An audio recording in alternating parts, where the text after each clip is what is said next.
All right. So my presentation is the last one.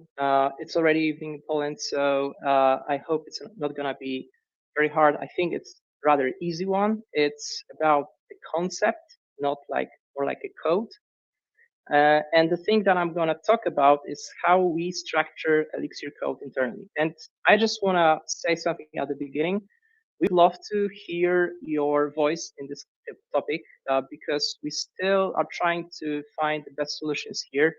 And the goal here is to find such a structure that allows you to produce maintainable, easy to read code that doesn't bring a lot of issues with the time being.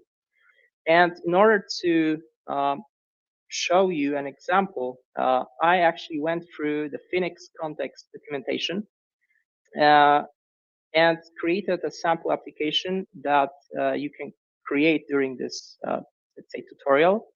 And the link to this Phoenix context documentation is should be seen at the top. It's Phoenix context. Click here. And what they did was they created a shop application. And before Phoenix context was introduced in one of the Phoenix versions, there was something called Phoenix model that was something similar to what you would see in Rails. There was already mentioned that Ruby, Joseph Alim was actively supporting Ruby developers in the development, and some of the parts are inspired by Ruby, maybe also by Rails. And there was a concept called model, but it's not here anymore. What we try to do right now in Phoenix is to build context. And to give you just a short overview of what context is it's just a group of logically coupled resources. And I will just give you an example for those who are new to Elixir and Phoenix. We have a free context here. First one is catalog, orders, shopping cart. So any resource that you can group with in catalog will land in catalog. Anything that is related to orders will be in orders, etc. So in catalog right now, you can see category and product. In orders, you can see line item and order. And in shopping cart, you can see cart item and cart. So when you add a new resource to your application, you should think through what it's actually part of. So let's say you want to add user to Phoenix application. Is it a part of shopping cart, orders, or catalog? I don't think so. It's actually a new context. You can call it, for example, authentication or accounts. You would bring another context. And the goal here is that within this context, there should not be actually a lot of links to another context. So you can think of it like a couple of groups of resources living in the app. They do have some common logic. They're grouped together, but they should not really leverage a lot of code from outside of their context. And what in Phoenix right now you would have is when you create a context, every possible logic of the resource that is within this context lands into the context file. So this is the context file lands in the lib. And you can see here that it has a product logic. It has a category logic. For instance, in shopping cart, you would also see some other resources listed here. And what I see as a problem here is the fact that with the time being, this is a simple example, but with the time being, what happens is that these context files are growing very fast. You can imagine a context that has like 1,000 line of code. This is not good. It's not easy to navigate through this kind of files. That's the first thing. Another thing is that in the context file, we have business logic so that we create a lot of queries. And these queries tends to be very long as well. If we can do something with that, that would be perfect.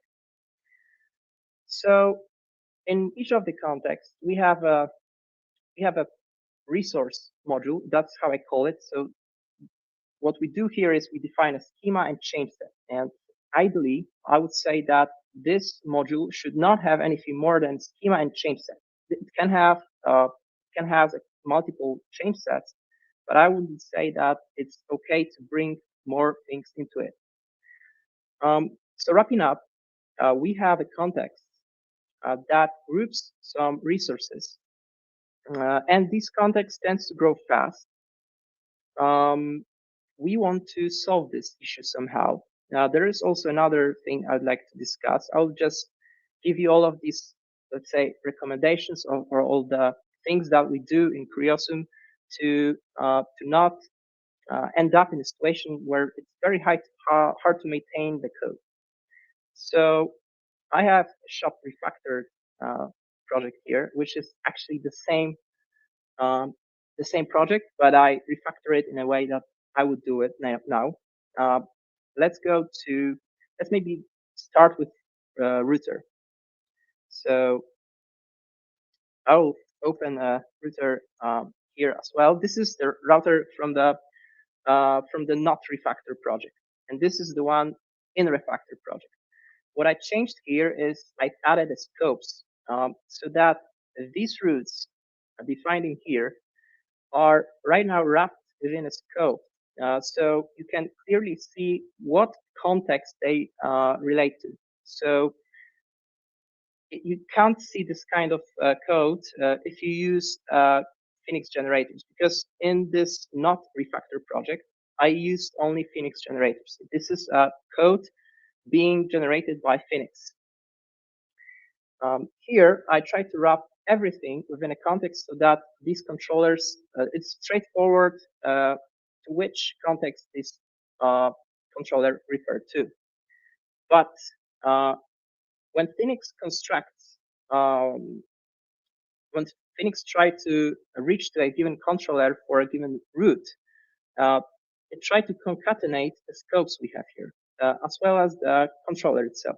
So if we have a shop web here, and we have a page control or maybe product controller here, it's gonna concatenate this one with this one, and it assumes that there is a controller called product controller somewhere within a shop web. So let's maybe try that out. This is it. There is indeed such a controller. But here, if you take a look at it, there is a shop web, let's say catalog product controller. So it cannot be a shop web product controller anymore.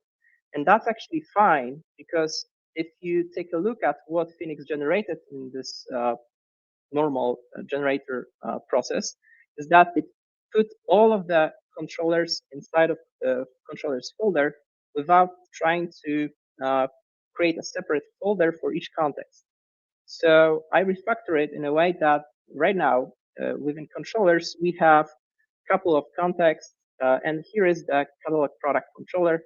I can open here, pretty straightforward. We have this catalog here.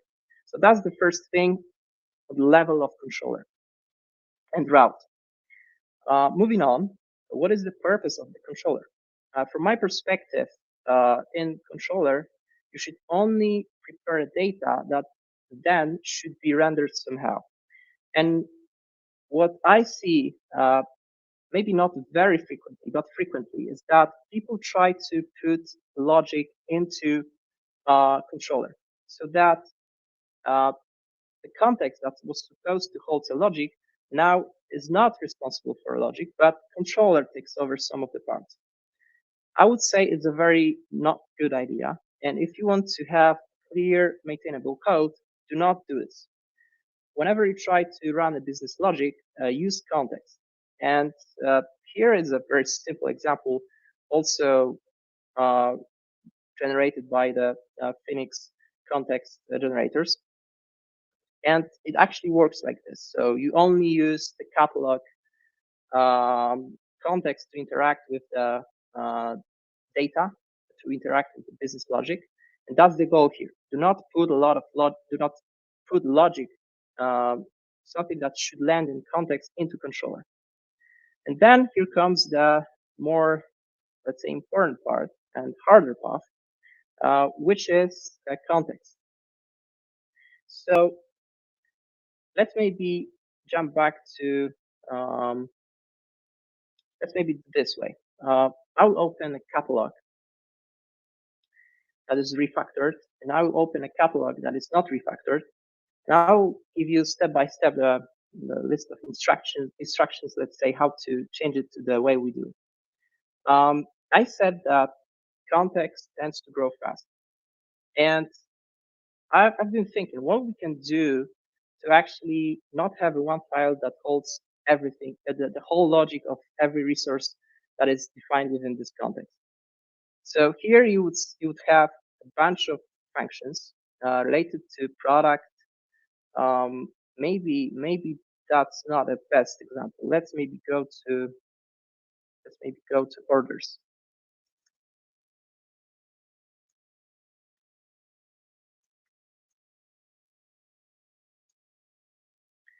Yeah. So within an order, um,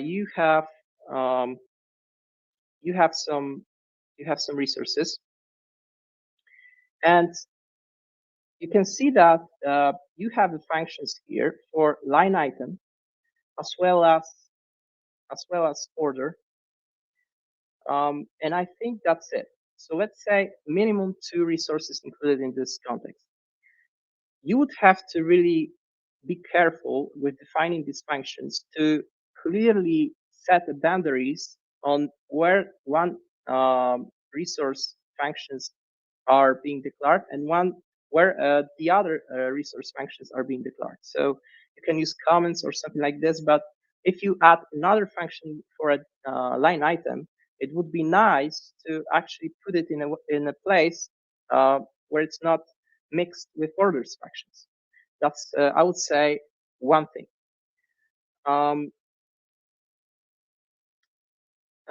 so how can we achieve clear differentiations between the functions for one resource and the other? What I did was splitting. Um, just a second. I split the logic for all of these resources into subcontexts. That's how I call it. It's not really like, do not go deep into what it does it mean. I just call it subcontext because what it actually does is just declaring the functions for each of the resources. So specifically for this order context, we have two subcontexts. First one is line items, and the second one is orders. And within line items, you only declare the functions that are related to line item. Within orders, you only declare the functions that are related to order. And then in the higher order context, the main one, you just delegate these functions to the subcontext. And if only the given function is related to the one resource, you put it into this subcontext. If we have a situation where within this context, there is a function that uses two resources to do something, and let me find you an example for that. Let's say here in catalog, for instance, or maybe in shopping cart. It's gonna be easier in shopping cart. So in here, for instance, you can see that there are some big functions that actually try to use different resources. So for instance, here you have a cart, you have cart item, and maybe even more. Okay, so you have cart and cart item included in this function. So that it's not very obvious that you can put it into carts or cart items subcontext. Because which one should you choose? If two resources are included in this function, where should you put it? So I have a rule here that if only the function you define relates only to one resource, you put it into the subcontext that this resource relates to. But if two or more resources are engaged into processing of this function, you put it into the bottom here, and you can let's say you comment cross context, and you have a functions here that are actually cross subcontext. Call it this way. Okay, um, that's uh, that's working fine if you have a situation where within a context there are some subcontexts, resources, and they are mixed. What should have been done if you really need to do some processing on two contexts, not subcontext, context. So let's say that you need to call a function from catalog and orders in order to process something. What should be done here?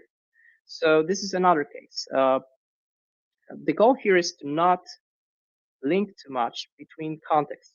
Ideally, you don't have any links between contexts. So you don't have to alias, uh, let's say, anything outside of this context within this context. And I thought that you can call it a service, and you can create another module that does the processing for a specific thing where two or more contexts are engaged. I will show you an example. Also, the service. This is something that um, I did a little bit of digging in web, and I thought it may be somehow close to a service pattern. Maybe not very. It's not really this, but it's close. So I thought I would call it service. So we have services here, and one example where you can see that orders, shopping, and shopping cart are engaged in processing of order. Uh, what you do here is you complete the order. So if you want to complete the order, you have to have a cart, and you have to change the order. Use some multi here. As you can see, you actually remove the cart items in the shopping cart. So couple of steps to achieve something. That's the thing here. If two or more contexts are involved in this, I create a service specifically for one operation. So you wouldn't put anything more here apart from run when it comes to public functions. Of course, you can have some private functions, but this module is responsible for one thing, and the name suggests what it actually tries to do. So it completes order service. So we have a situation where, first of all, we cleaned up context files, and hopefully it's not gonna be very big eventually. We have a solution to not mix context, meaning you don't have to use, uh, let's say, you don't have to alias context other than catalog here to do some processing. So you don't really link from context to context, which is a great benefit. And the last thing I'd like to mention here is that we also did a little bit of cleaning when it comes to queries. It's not really a topic uh, related to context, but more like trying to do some refactoring stuff on the queries so that uh, we have uh, we have a very maintainable, composable way to use queries in the context. Let me show you an example. So for instance, um, let's go to catalog context categories. You can see that I do not use any queries here. I would use it if I would import extra query. There is no import extra query here, so that there is no query inside of it. What we do is we define a query module for each resource in the application. So within catalog, we have, for instance, we have a category, and within this category, we define a category queries module. And it's true for all of these resources. So product has the same thing. Let's say order has the same thing.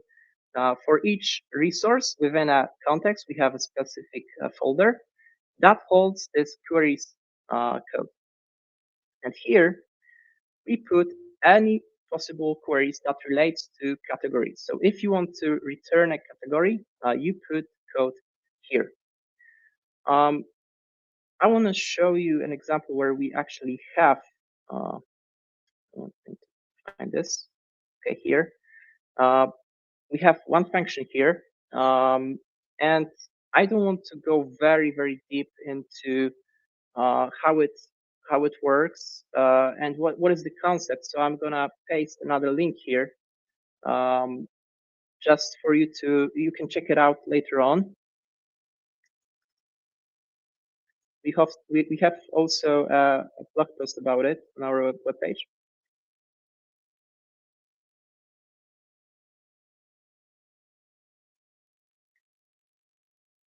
Okay, so you should see Active Queries module here at the top. So this is a way to clean up the queries in a context, because if you have queries defined in a context, they tend to be very long. That's the first thing. It's very rarely being created in a way that it's composable. And we actually need these two features of queries to produce a good code. So within this queries module code, we have something like use shop query. So this is a module we have, and we try to develop it to be even better, which leverage using to inject some common functions we would use in queries. Stuff like all, which just returns everything for a given resource. Stuff like filter, which just uses where to filter stuff. Stuff like joining and even pagination. It injects very common functions to do to produce queries. So here, for example, you have this all function that is defined in here. It will just return base, which is just from, and it uses the module that you passed here, and it's gonna add some binding also, and it's gonna return everything. So this is gonna return everything. But for instance, here you use filter to filter ID by a list of IDs. Also here, and if you create functions like this, eventually what you have at some point is that you try to, you realize that you use functions that you already have. You don't have to write them once again. You reuse them and you can pipe them. So let's maybe close this and go to more extensive example. Which one was it? Maybe orders. Not this one. Just a second. Trying to find one.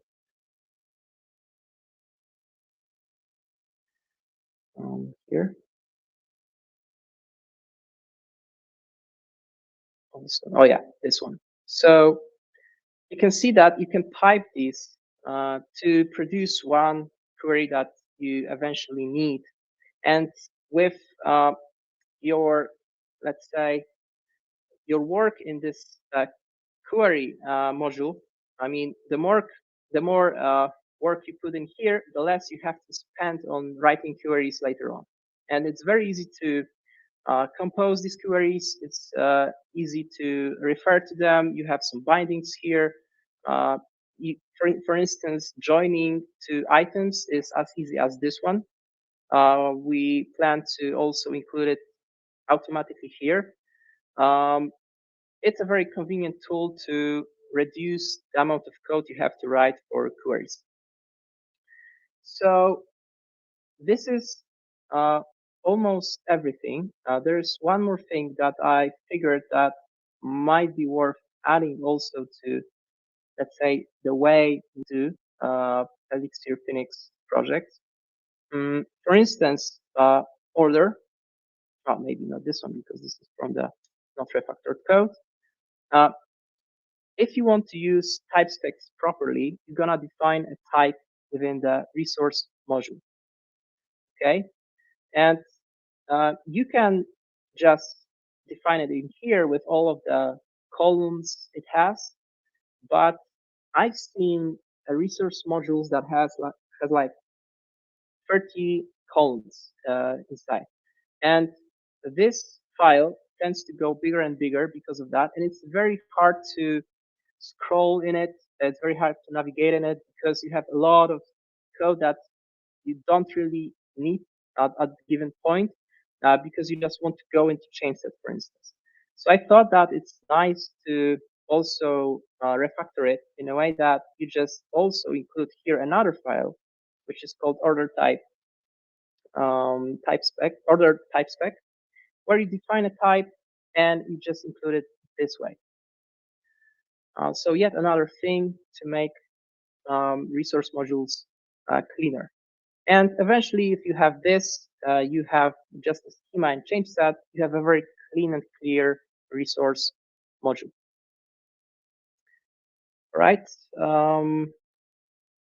Let me take a look at the notes. Maybe I missed something. Also, stuff like do not invoke code from a module that is not intend to do it. Do not invoke anything apart from what I just said in resource modules. Do not invoke view controller functions from context, and do not invoke context and controller code from view. These kind of rules, um, if applied with also these rules that I just showed to you, give you a good starting point to create a code that is not very complicated and is easy to maintain. Okay, and that's it. I would say that's it. That's everything I had for you. I'm very curious how you do it at your companies. I don't say this is the perfect state. Maybe there are some good improvements that I can apply here. If you have any ideas, please share with us. I'm happy to discuss. And let me close the screen and let's go to Q&A.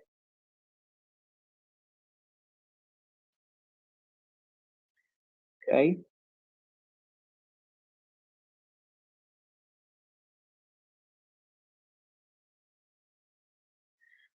We have an opinion here from Łukasz who says that he prefers not to compose queries. Okay, that's fine. The reason why I do it is because eventually I see very big context files because of the queries. Each function has defined some parts of the queries that are already defined in other parts. So that's kind of what I'm trying to not do.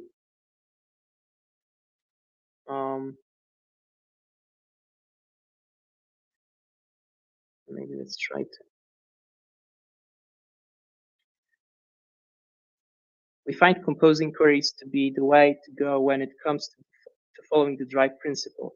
Okay, I don't think it's a question. It's just, okay, that's me. All right. Is the code for this available anywhere? I mean, the code itself for context, the base project is in the Phoenix documentation, but what I just did here, I can share it with you after the meetup in the email, but I have to publish it on GitHub. And also, I'm not 100% sure it works as it used to work, meaning maybe I broke something. I just wanted to show you a concept. Maybe I'll fix it also if there are any errors. Let's go with it. If a specific query describes a very specific plain business condition, it often occurs that over time, this business condition can change its real world description, which will translate to different DB queries. If it's used in several different places, then without making it reusable, you can easily end up having to modify it many times. Yeah, that's also for Mihao, and that's true. That's also a very good point. Here, I have a question when we have to use dev delegate. Um, I'm not sure if I understand it. Okay, dev delegate. Uh, it just creates a function that delegates to another function. So you can create this kind of delegation by yourself, creating just a function that within it calls another function. I think the delegate also does some additional stuff.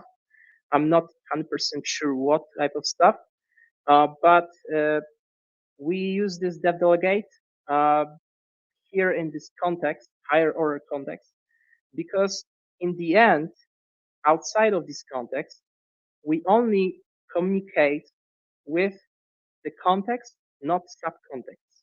So in controllers, you would not call any subcontext. In service, you would not call any subcontext. What you communicate with is the context file. This is like an API to what's inside of the business logic. So if you want to do anything with catalog, you're gonna use catalog. You're not gonna use, for instance, products or categories.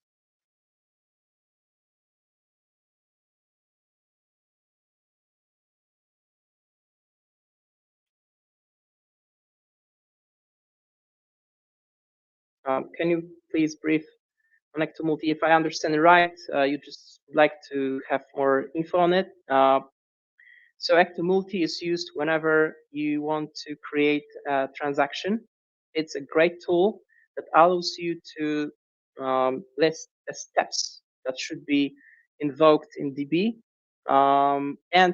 If any of these steps fails, you roll back and the transaction is not being committed, meaning the data are not being saved to DB. So you can fail at some point, and the previous step will fail as well as a result. And only if all of the steps will succeed, the data will be saved to DB. So it's a very convenient tool, something I was missing in Rails. I don't know if they changed anything in Rails in this manner, but it's great, really great. You can also use just repo transaction and just pass an anonymous function, but Exomulti gives you more, let's say, possibilities.